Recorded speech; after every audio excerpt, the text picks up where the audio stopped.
አክብሮታዊ ሰላምታችን በያላችሁበት ሁሉ ይድረሳችሁ። ውድ የቲክቫ ኢትዮጵያ ቤተሰቦች ለሰዓቱ ከምናስደምጣችሁ አበይት የቲክቫ ኢትዮጵያ መረጃዎች መካከል የኢትዮጵያ ብሔራዊ ባንክ ወደ ገበያ መር የውጭ ምንዛሪ ተመን ስርዓት እያደረገ ያለውን ሽግግር ለማጠናከር የውጭ ምንዛሪ አስተዳደርን የሚያቀሉ አዳዲስ መመሪያዎችን ተግባራዊ ማድረጉን አስታወቀም። በሲዳማና ኦሮሚያ ክልሎች አዋሳኝ አካባቢ ተቀስቅሶ የነበረው ግጭት መቆሙንና አንጻራዊ ሰላም መስፈኑን ነዋሪዎችና የአካባቢው ባለስልጣናት ለቲክቫ ኢትዮጵያ ገለጹ። በኢትዮጵያ እስካሁን በኢቦላ ቫይረስ የተጠረጠረ ወይንም የታመመ ሰው አልተገኘም ሲል ጤና ሚኒስቴር አስታወቀም።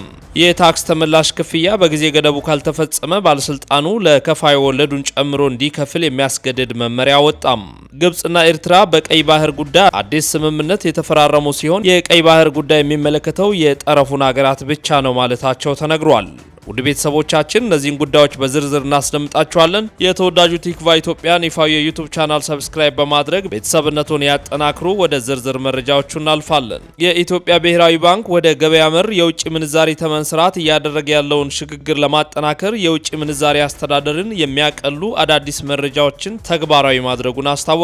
ባንኩ ባወጣው መግለጫ ማሻሻያው የውጭ ምንዛሪ አስተዳደርን ይበልጥ ለማቅለልና በንግድ እንቅስቃሴ ላይ እንቅፋት የሆኑ የቢሮክራሲ ሰንሰለቶችን ለመበጠስ ያስችላልም ተብሏል። በአዲሱ መመሪያ መሰረት የንግድ ባንኮች የውጭ ምንዛሪ ኤፍኤክስ አካውንትና የውጭ ምንዛሪ ተመላሽ ሂሳብ ሪቴንሽን አካውንት ላላቸው ደንበኞች የብድር ደብዳቤ ወይንም ሌተር ኦፍ ክሬዲት እና የመክፈያ ሰነድ ሲኤዲ ፈቃዶችን ያለ ብሔራዊ ባንክ ቅድመ ሁኔታ ማጽደቅ እንዲችሉ ሙሉ ስልጣን ተሰጥቷቸዋል። ይህ ማሻሻያ በተለይም በገቢና ወጪ ንግድ ላይ ለተሰማሩ ነጋዴዎች የጊዜና የቢሮክራሲ ጫናን በእጅጉ ይቀንሳልም ነው የተባለው። በተጨማሪም የውጭ ምንዛሪ ሂሳብ ያላቸው ተቋማት የውጭ ምንዛሪ ተመላሽ ሂሳብ ባለቤቶችን ጨምሮ የባንኮችን ቅድመ ፈቃድ ሳይጠይቁ በሰነድ መክፈያ ብቻ በካሽ አጋይነስት ዶክመንት ስምምነት መሰረት የሸቀጦችን የጭነት ትዕዛዝ መስጠት ወይንም ጭነት ማስጀመር ይችላሉም ነው የተባለው። የክፍያ ሂደቱ የሚከናወነው አስፈላጊ የሆኑ ሰነዶች ቀርበው ሲረጋገጡ ይሆናል። ከዚህ ቀደም ባንኩ በንግድ ባንኮች የሚጠየቁ የብድር ደብዳቤ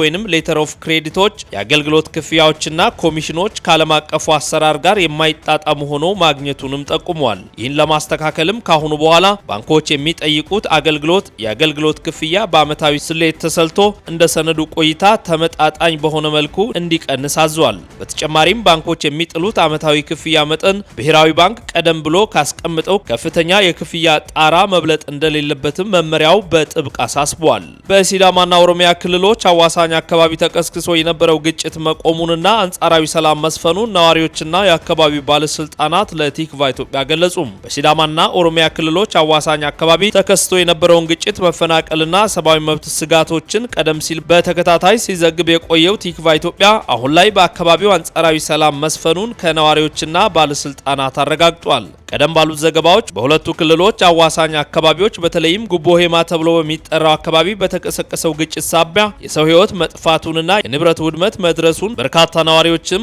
መፈናቀላቸውን ቲክቫ ኢትዮጵያ መዘገቡ ይታወሳል። ግጭቱ ወደ ሆኮ ግርጃ፣ አሮሬሳ፣ በንሳና ናንሴቦ ወረዳዎችም ተስፋፍቶ በነበረበት ወቅት የአካባቢው ማህበረሰብ የመንግስት ጸጥታ ኃይሎች በፍጥነት ገብተው ሰላም እንዲያስከብሩ በከፍተኛ ሁኔታ ሲማጸንም እንደነበር ዘግቧል። አሁን ላይ በአካባቢዎቹ የሀገር መከላከያ ሰራዊት በስፋት በመግባቱና የሁለቱም ወገን ባለስልጣናት ከህብረተሰቡ ጋር ተደጋጋሚ ውይይቶችን በማድረጋቸው ያ ስጋት የነገሰበት ግጭት በአንጻራዊነት ሊቆም ችሏል። የምስራቃዊ ሲዳማ ዞን የበንሳ ወረዳ ዋና አስተዳዳሪ አቶ ከበደ ፉአናም የምዕራብ አርሲ ዞን የነንሳቦ ወረዳ ዋና አስተዳዳሪ አቶ በሪሶ ባሜም ለቲክቫ ኢትዮጵያ በሰጡት ቃል ህዝቡን ባሳተፈ የጋራ ውይይቶችና መነጋገሮች በአካባቢዎቹ አሁን ላይ ግጭት ሙሉ በሙሉ መቆሙን ገልጸዋል። በተለይም የነንሴቦ ወረዳ ዋና አስተዳዳሪ አቶ በሪሶ ባሜ ለቲክቫ ኢትዮጵያ በሰጡት ቃል ሁለቱ ህዝቦች የአስተዳደር ወሰን እንጂ ድንበር የላቸውም፣ እርስ በርሳቸው ተጋብተውና ተሳስረው የሚኖሩ ማህበረሰቦች በመሆናቸው በመካከላቸው የብሔር ግጭት የለም ብለዋል። የተከሰተው ችግር በወንድማማቾች መካከል የነበረ አነስተኛ ግጭት ነው ያሉት ዋና አስተዳዳሪው አሁን ላይ በተደረገው ውይይት ከቤት ንብረታቸው የተፈናቀሉ ዜጎች በአስቸኳይ እንዲመለሱና የተቃጠሉ ቤቶችም በጋራ እንዲገነቡ ስምምነት ላይ መደረሱን አረጋግጠዋል። በተጨማሪም የሁለቱም አካባቢ ባለስልጣናት በማህበራዊ ሚዲያዎች በኦሮሚያም ሆነ በሲዳማ በኩል ጉዳዩን ለየት ባለ ሁኔታ አጋኖና አዛብቶ ማሰራጨት ሰላሙን የሚያደፍርስ እንጂ ተገቢነት የሌለው ተግባር መሆኑን አሳስበዋል። አሁን ላይ የተገኘውን አንጻራዊ ሰላም ወደ ዘላቂነት ለመቀየርና የተፈጠሩ ችግሮችን ከስር መሰረቱ ለመፍታት የሀገር ሽማግሌ ሽማግሌዎች፣ የሃይማኖት አባቶችና የሁለቱም አካባቢ ነዋሪዎችን ያሳተፈ የጋራ ውይይት በቀጣይነት እንደሚደረግም ባለስልጣናቱ ለቲክቫ ኢትዮጵያ አስታውቀዋል። በኢትዮጵያ እስካሁን በኢቦላ ቫይረስ የተጠረጠረ ወይንም የታመመ ሰው አልተገኘም ሲል ጤና ሚኒስቴር ገለጸም። በዲሞክራቲክ ሪፐብሊክ ኮንጎና በኡጋንዳ በከፍተኛ ፍጥነት እየተስፋፋ ባለው የኢቦላ ወረርሽኝ ምክንያት 220 ሰዎች መሞታቸውን የዓለም ጤና ድርጅት ዋና ዳይሬክተር ዶክተር ቴድሮስ አድሃኖም አስታውቀዋል። በሌላ በኩል የኢትዮጵያ ጤና ሚኒስቴር እስከዛሬ ድረስ በኢትዮጵያ ምንም አይነት በኢቦላ ቫይረስ የተጠረጠረ ወይንም የታመመ ሰው እንዳልተገኘ ምሽቱን አስታውቋል። ሚኒስትሩ ኢትዮጵያ በሽታው ከተገኘባቸው ሀገራት ጋር ቀጥተኛ የድንበር ግንኙነት ባይኖራትም የበሽታውን አደገኝነት ከግምት ውስጥ በማስገባት ጥብቅ የቅድመ ዝግጅት ስራዎች የተከናወኑ መሆኑን አመላክተዋል። እነዚህም ዝግጅቶች በሁሉም ዓለም አቀፍና የየብስ መግቢያ መውጫ ኬላዎች ላይ የልየታና ቅኝት ስራዎች የተከናወኑ ነው ብሏል። በዓለም አቀፍ አየር ማረፊያዎች የተጠናከሩ ክትትሎች የተደረጉ ሲሆን የጤና ተቋማት ዝግጁ እንዲሆኑ ማድረግን ይጨምራል። የላቦራቶሪ ምርመራ አቅምን ማሳደግና አስፈላጊ የሕክምና ቅድመ ዝግጅቶች የማሟላት ስራዎችም እየተከናወኑ እንደሆነ አመላክተዋል። የታክስ ተመላሽ ክፍያ በጊዜ ገደብ ካልተፈጸመ ባለስልጣኑ ለከፋዩ ወለዱን ጨምሮ እንዲከፍል የሚያስገድድ መመሪያ ወጥቷል። የገቢዎች ሚኒስቴር የታክስ ተመላሽ አሰጣጥ ስርዓትን ግልጽነትና ተጠያቂነት ባለው መልኩ ለመምራት ያስችላል ያለውን የተጨማሪ እሴት ታክስ ተመላሽ የሚደረግበትን ሁኔታ ለመወሰን የወጣ መመሪያ ቁጥር 1132/2018 አውጥቷል። ይህ አዲስ መመሪያ የወጣው ቀደም ሲል የነበረውን የታክስ አዋጅ ሽሮ በአዲስ ተጨማሪ እሴት ታክስ አዋጅ 1341/2016 መተካቱን ተከትሎ ሲሆን ዋና ዓላማውም የታክስ ተመላሽ አገልግሎት የታክስ ከፋዮችን የስጋት ደረጃ መሰረት ባደረገ መልኩ ዘመናዊ ማድረግ እንደሆነ ተነግሯል። መመሪያው የታክስ ተመላሽ ጥያቄ የሚያቀርቡ ከፋዮች በሶስት ዋና ዋና የስጋት ደረጃዎች የሚከፍሉ ሲሆን ይህም የኦዲት ማጣራትና ስራውን በታማኝ ከፋዮች ላይ የሚፈጥረውን እንግልት ለመቀነስ ያለመ እንደሆነ ተነግሯል። በዚህም መሰረት ዝቅተኛ የስጋት ደረጃ ያላቸው ከፋዮች ሰፊ ኦዲት ሳይደረግባቸው በተፋጠነ ሁኔታ ተመላሽ የሚያገኙበት ስርዓት ሲዘረጋ፣ መካከለኛና ከፍተኛ ስጋት ደረጃ ላይ የሚገኙ ግብር ከፋዮች ደግሞ እንደ ሁኔታው ዝርዝርና ጥብቅ የሰነድ ማጣራት እንዲሁም የኦዲት ምርመራ ይደረግባቸዋል። ይህም በመንግስት ገቢ ላይ ሊፈጥር የሚችለውን አሉታዊ ተጽዕኖ ለመከላከልና ተገቢውን የታክስ ተመላሽ ለትክክለኛው ከፋይ መድረሱ ለማረጋገጥ ይረዳልም ይላል። በመመሪያው ዝርዝር አፈጻጸም መሰረት በዜሮ ማስከፈያ ልክ ምርቶቻቸውን ወደ ውጭ የሚልኩ አምራቾች ለኢትዮጵያ ብሔራዊ ባንክ ወርቅ ለሚያቀርቡና ከ100 ሚሊዮን ብር በላይ የካፒታል ግዢ ለሚፈጽሙ ከፋዮች ልዩ ትኩረት ተሰጥቷል። በተለይም በኢንዱስትሪ ሚኒስቴር ተመርጠው ወደ ውጭ ላኪነት የተሰማሩ አምራቾች ምርታቸውን ወደ ውጭ ሀገር ከመላካቸው በፊት በሀገር ውስጥ ለገዟቸው ግብዓቶች የከፈሉት ታክስ በ7 ቀናት ውስጥ የሚመለስበት የተፋጠነ የተመላሽ ስርዓት ተዘርግቷልም ተብሏል። ሌሎች መደበኛ የተመላሽ ጥያቄዎች ደግሞ አስፈላጊው ማጣራት ተደርጎባቸው በ45 ቀናት ውስጥ ውሳኔ እንዲያገኙ በመመሪያው ተደንግጓል። ታክስ ተመላሽ ጥያቄ የሚያቀርቡ አካላት ሊያሟላቸው የሚገቡ ጥብቅ ቅድመ ሁኔታዎችም በመመሪያው የተካተቱ ሲሆን ከነዚህ መካከል ግብይቱ የተፈጸመባቸው ህጋዊና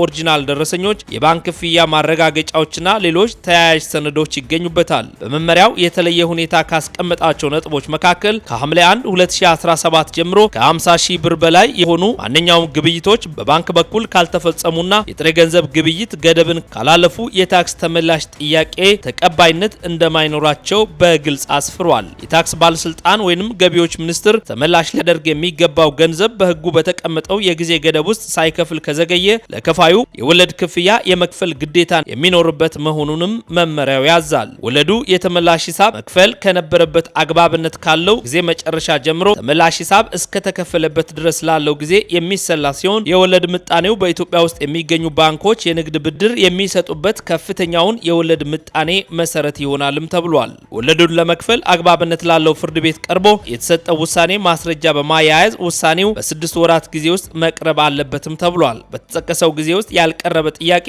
መብቱን እንደተወ የሚቆጠር እንደሆነም መመሪያው ደንግጓል። ይህ መመሪያ በፍትህ ሚኒስቴር ተመዝግቦ የጸደቀ መሆኑን ቲክቫ ኢትዮጵያ ከገቢዎች ሚኒስቴር አረጋግጧል። ግብጽና ኤርትራ በቀይ ባህር ጉዳይ አዲስ ስምምነት የተፈራረሙ ሲሆን የቀይ ባህር ጉዳይ የሚመለከተው የጠረፉን ሀገሮች ብቻ ነው ማለታቸውም ተነግሯል። ቀይ ባህር ላይ የሚደረግ የትራንስፖርት እንቅስቃሴና የወደብ ትስስርን የተመለከተ ስምምነት የተፈራረሙት ግብጽና ኤርትራ የቀይ ባህር ጉዳይ የሚመለከተው የቀይ ባህር ጠረፍ ሀገራትን ብቻ እንደሆነ ገልጸዋል። የግብጹ የውጭ ጉዳይ ሚኒስትር ዶክተር ባድር አብድላቲና የግብጽ የትራንስፖርት ሚኒስትር ሌተናል ጀነራል ከማል አልዋዚር ግንቦት 8 ቀን 2018 ዓ.ም ከኤርትራው ፕሬዝዳንት ኢሳያስ አፈወርቂ ጋር ተወያይተዋል። የግብጽ የውጭ ጉዳይ ሚኒስትር ዶክተር ባድር አብድላቲ የቀይ ባህር አስተዳደርና ደህንነት ጉዳይ በዋነኝነት የሚመለከተው የቀይ ባህር አጎራባች አገራትን ነው ማለታቸውን መስሪያ ቤታቸው አስታውቋል። ቀይ ባህርን ከሚያዋስኑ የባህር ዳርቻ አገራት ብሔራዊ ደህንነትና ቀጥተኛ ትስስር እንዳለው በመጥቀስም የቀይ ባህር አጎራባች ያልሆኑ አካላት ቀይ ባህርን የሚመለከቱ ጉዳዮች ላይ መግባት የለባቸውም ማለታቸው ተገልጿል።